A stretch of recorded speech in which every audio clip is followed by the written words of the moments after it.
भाई साहब आजकल क्या हो रहा है कि ईस्ट के मामा जो हैं यानी हेमंत बिस्व शर्मा वो चैट मोड में चल रहे हैं। इन भाई साहब का अलग स्वैग चल रहा है। हेमंत बिस्व शर्मा ने ना अभी रिसेंटली दो भिखारियों को उनकी औकात दिखा दी। एक तो आपको पता ही है वर्ल्ड का कॉमन भिखारी पाकिस्तान, और दूसरा है ईस्ट पाकिस्तान, उनका छोटा भाई। अरे मतलब बांग्लादेश, नाम में ईस्ट हो वेस्ट हो कुछ भी हो, भिखारी तो दोनों ही हैं। सही पकड़े हैं। जैसे ही इंडिया ने पाकिस्तान के साथ इंडस ट्रीटी एंड की ना, वैसे ही पाकिस्तान भाग के गया अपने नए नए अब्बू के पास यानी चाइना के पास। और पाकिस्तान चाइना को जाके बोला मामू अब्बू अब्बू देखो इंडिया ने हमारा पानी रोक दिया, तुम भी अपना पानी निकालो, तुम भी अपना पानी रोक दो।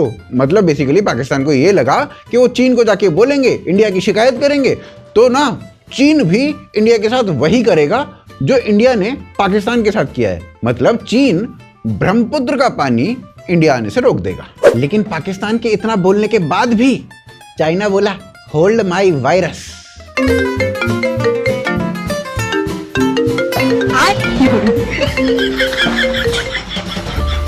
और फिर पाकिस्तान और चाइना के इस मिथ को ना हेमंत बिस्व शर्मा ने उठाया और उसको पटाई पट रैप्टे मारे। अब देखो ऐसा है कि पाकिस्तान से कही हुई चीज का फैक्ट चेक जुबैर तो करेगा नहीं, तो हमें करना पड़ेगा या हेमंत बिस्व शर्मा को करना पड़ेगा, तो वो कर देते हैं। मुझे क्यों तोड़ा? हेमंत बिस्व शर्मा ने कहा कि बेटा तुम नालायक हो, हमें पता है। अब तुम अपने स्टेप फादर को भी लेकर आए हो, वो भी हमें पता है। लेकिन ना इससे कुछ होना जाना नहीं है, क्योंकि जब चाइना ने अपने वेपन्स दिए थे तुम तब भी नहीं बचे थे, तो साथ से तो क्या ही बच लोगे। तो भाई साहब फैक्ट यहाँ पर ये है कि चाइना में जो ब्रह्मपुत्र का पानी होता है ना, वो सिर्फ 30 से 35% ही जनरेट होता है, और जो 70% पानी है ब्रह्मपुत्र का वो इंडिया में जनरेट होता है। हेमंत बिस्व शर्मा ने यहाँ पर यह कहा कि अगर चाइना इंडिया का पानी ब्लॉक करता भी है तो इससे इंडिया का ही बेनिफिट होगा।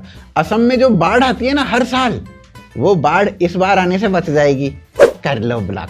बस हेमंत बिस्व शर्मा का ये बोलना था, और इसके बाद पाकिस्तान फिर एक बार बेइज्जत सा मुंह लेकर इधर उधर देखता रहा। कई बार तो हमें शर्म आ जाती है कि पाकिस्तान ना इंडिया को अपनी जैसी पोजीशन में समझ रहा होता है, पर कोई तो पाकिस्तान को जाकर ये बताए कि कटोरा पकड़ने वाले और उस कटोरे में भीख डालने वाले एक नहीं होते, आतंकवादी पालने वाले और सर्जिकल स्ट्राइक करने वाले एक नहीं होते, सरेंडर करने वाले और सरेंडर करवाने वाले एक नहीं होते। और इसी बात पे इमरान खान का जेल से कुछ कहना है। इनके साथ भी बहुत गलत हुआ। भाई कह रहे थे बेल दो बेल दो बेल दो बेल दो, वहां की आर्मी को सुनाई दिया पेल दो पेल दो पेल दो पेल दो, उन्होंने पेल दिया। वैसे ना ये भी कमाल की बात है कि पाकिस्तान वाले अपने आप को भारत से कंपेयर करते हैं। एक बार को ये माना जा सकता है कि धूम सीरीज उदय चोपड़ा के नाम पर चल रही है।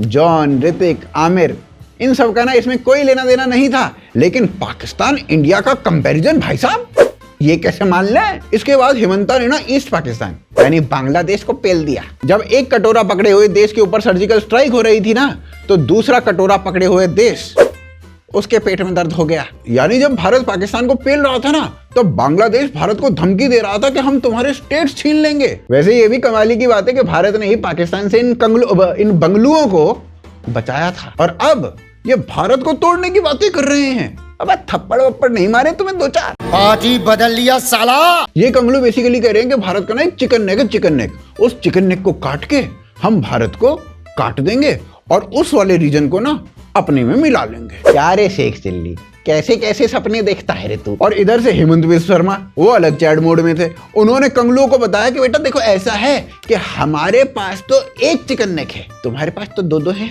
और फिर हेमंत बिस्व शर्मा बोले कि चलो भारत का चिकन नेक तो फिर भी बड़ा है, तुम्हारे चिकन नेक है भाई साहब वो तो इतने इतने से। अरे बड़ा कमजोर लेग पीस है, इस मुर्गी को पोलियो हो गया था क्या? अब पड़ोसी जिहादियों को पेलने के बाद हेमंत बिस्व शर्मा ने ना इंडिया के जिहादियों को उनको आड़े हाथों ले लिया और कहा रुको तुम्हारा इलाज भी मैं ही करूंगा। तो वेस्ट बंगाल में एक जिहादी पल रहा है जिसका नाम है वजाहत खान। उसने ना देवी माँ कामाख्या की इंसल्ट की, जो गार्डियन देवी ऑफ असम मानी जाती हैं। और इस पे ना हेमंत बिस्व शर्मा ने कहा कि इस कमबख्त को असम की पुलिस बंगाल जाके पकड़ेगी और फिर वहीं से घसीटते हुए लेके जाएगी, मारेगी कम तोड़ेगी ज्यादा। अब देखो वजाहत खान कहाँ से टूटा हुआ मिलता है पता ही चलेगा। अब आप वजाहत जी हो जाओगे, असम में आपका अच्छा मेंटल इलाज होगा।